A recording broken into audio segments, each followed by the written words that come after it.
Why, hello there everyone, and welcome to the third part of my Assetto Corsa tutorial series. It is the fourth video, but still the third part, because yes. And today we will continue working on the BMW M3 E92 that we started working on last time, that we swapped the wheels on. And one thing I want to do before we do anything else. Last time we have fixed the car sound manually, but you can simply click on the button fix it. That will fix it as well. In both cases, as well, you probably have discovered the car has no sound. It works in the game, it is drivable, but it has no sound. And there is a simple way you can fix that, and that will definitely work. Because there's a button down here that is called replace sound, and by clicking on that, a little window would open up, and then you can choose a car out of a certain range of vehicles. Now if you click on all, this filter is gone, so you can choose any downloaded car you want. And since we have not done anything but the wheels on this E92, we can simply search for E92. And here is the base E92 that we used as a base car. So we can just take the sound from this, select the car, click on OK, and this will take a second, and then this car has the sound of the E92. Now it says Abarth 500 SA here, but don't worry, it will have the sound of the BMW E92 right here. Now, I promised that we would work on the fitment of the car today, and that is exactly what we are about to do. So, what do you need for that? You just need the content manager, and technically speaking, you could adjust fitment without having the content manager, but the content manager showroom, to be specific, gives you the option to have a basically live view of what you are doing. Before we start, I would definitely suggest that if you are working on a normal car, that you make a copy of the original file, so a backup. I don't need to do this here because my backup is basically the original car that we copied last time, but if you are working on a normal car without having done any sort of copying up to this point, I would suggest that you back up the files that we will be working on today before doing so, because when you just enter something wrong, it can happen that you cannot go back as far as you want to fix any sort of problems that could occur on the way. Now that we have that out of the way, what do you have to do to fix the fitment on your vehicle? First step I would do is definitely open the car in the Content Manager showroom down here. Here we are in the Content Manager showroom. The first thing we're going to do is move over to this little floating window over here and click on the fourth tab, which is called Car Params, so short for Car Parameters. This has a few options including driving, clue, light and all of that stuff. If there is a big mess down here, just click on one of the other tabs and then back on the car parameters, and you should have everything sorted out. The thing you're going to do now is in the wheel section, you're going to tick the box that says align using data. And when you do that, the thing changes. Because in the files of the car, the suspension parameters are set. So no matter how much stance the car has, in the 3D model that we edited, if you remember from last video, it had quite the stance, and if we uncheck that box, you can see it does have quite the camber in the front, but once you hit align using data, it uses the data in the data folder or the data.acd file to set the wheels and the suspension how it is supposed to be. We now can also see that here is quite the amount of sliders, and if we just, for example, start sliding around this here, you can see that the suspension changes, so the wheels move. This would be toe, so if we move around, you can see it is, well, toe. But we are not going to use any of these sliders because there is a way more effective way of doing all of this. Since I made a little bit of a mess out of the explanation that I gave, I will just retry this at this point. When you use the sliders, the data files will not be affected, so no matter what you do with the sliders, that won't translate to the actual car in-game. So what do you have to do in order to get the car to look different in game. Rather simple actually. We have to go back into the content manager, but don't close up the content manager showroom just yet. Just tap over to the content manager. Here on the content page of our modified E92, we can click on the folder down here that opens up the cars folder, which is where we want to go. It can occur that in these cars folders there can be a data.acd file. With the data.acd file we cannot work. That is simply encrypted data that only Assetto Corsa can read. So what are you going to do if this is the case? You go to the car's content manager page and move down here. There's two buttons, one that says pack data and one that says unpack data. If you have a data.acd file, the pack data button will be grayed out and the unpack data button will be white. In that case, you hit unpack data as we have done with the BMW last episode. Then a window will open up with the data folder offset car opened. That will look like this. Then you just go one folder further up. You have then this data folder and the data.acd file. Then you can delete the data.acd file. No worries, nothing will break. It is all stored inside this data folder and now the data is ready to be worked with. Into this folder we will go into now, and there's quite a big amount of INI files and some LOT files. The first thing you will do now is go back to the content manager showroom.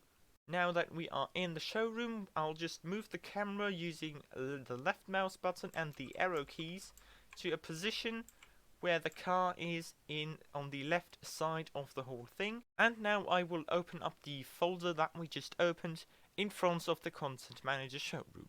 Here we are now with the car here on the left, clearly visible, and the folder here on the right. We can see that the car has some serious fitment issues. I'm just going to move the camera a little bit more so we can see the side a little better, and then I'm going to tap back to the folder. And here in this folder, the first file you want to open up is the car.ini file. I'll just minimize this folder right here, and now we have the car.ini file opened up right here. The important thing for raising or lowering your car now is this graphics offset thing. We have a X, Y and Z coordinate, and by updating the Y coordinates we can change how high the car's body is in relation to the suspension and wheels. Now if I were to change this number from minus 0.47 to minus 0.46, nothing will change. That is because we still have to save the file, so hitting Ctrl S, the car has been updated now. So the chassis has moved a little further up, but we want the car to sit a little lower, so I'm going to change this from 4.6 to, remember 4.7 was the norm, so I'm going to change this to, let's say 4.9 and hit save. The car is now a lot lower, and I'm going to use this front wheel here as my reference point. Open up the car INI again, change this to 5.2, save, and it is even lower. Now we have to look out for the rear. We can adjust this individually, front and rear. So this is just a basically first step into the direction we want to go. This looks rather satisfying, to be honest, so I'm going to stick with this for now. We can now close up the car.ini file and open up our folder again. Here's our folder, and the next thing you want to go to is the suspensions.ini right here, and open that up. We can minimize the folder again, and now we have quite a few parameters here. We can see that there is a front section and that there is a rear section. We can now adjust the suspension in the front and the rear individually depending on how we want the car to look. So we have things like the base Y, which is the height, then we have the track, which is the track width of the front suspension, and the third thing you want to care about is the static camber. I am going to firstly, however, work with the base Y and the track width. And if we look at this, the rear is a lot lower than the front. So what are we going to do? I'm going to open up the suspensions INI again, and change the base Y.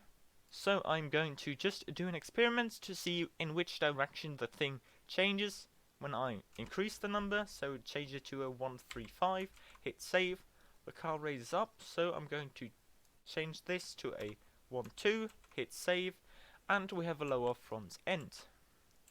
This does look quite satisfying again. I'm going to adjust the camera a little and show you what changing of the track width does. Let's just take all of this away, change it to a 6, hit save, and the track width, well, it becomes quite a bit wider. Let's just go back and make it a little bit wider. There we go. This is quite the satisfying fitment. Now the same for the rear, make it a bit wider. And here we have quite the satisfying fitment on the car. Now if you go into the game, it will look something like this. The front sometimes is a little lower. That is because the engine is placed in the front. So if you have a fitment that just fits and just doesn't clip through the fender, it can happen that the wheel would clip through the fender, so you will have to adjust the front base Y. However, before we go into the game right now, I just want to tell you how to do camber. I personally am not the biggest fan of camber, but if you want to camber the shit out of your vehicle, there is one thing that you will have to look out for. Now you can change the camber here in the front to, let's go with a 5 degrees of negative camber, hit save, go down to the rear and change that to -5 as well. Now you can again adjust the track width a little bit, and now we have quite the good fitment with a nice amount of camber. However, once you are in the game, there will not be your 5 degrees of negative camber because of the setup files that are saved for the vehicle.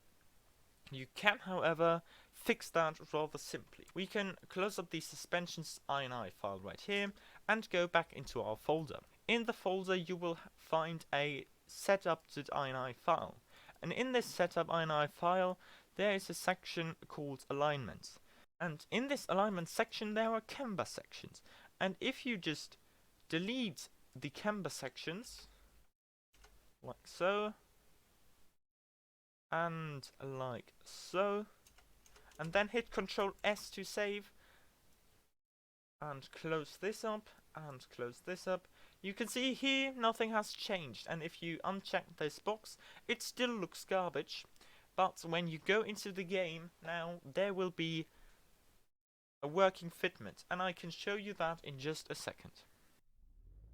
So welcome to the game. If we now click on drive right here, and I'm going to enter the replay real quick, we can hit F5 for our free cam, and we can see the fitment just works. The front as well as the rear fitment works. I'm going to quickly disable the depth of field here, and the car just looks the way it is supposed to look, with nice fitment and the wanted 5 degrees of camber all around.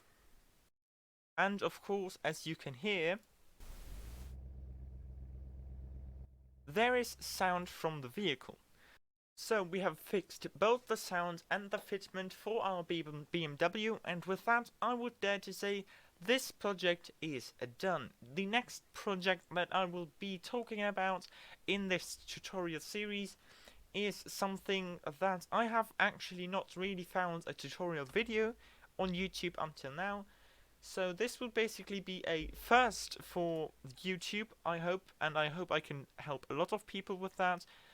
Now, some of you may ask yourselves, or want to ask me, what is this going to be? Well, we will be developing a mod from the ground up with a 3D model given, of course. I'm not going to go about creating a 3D model because I can't do that myself.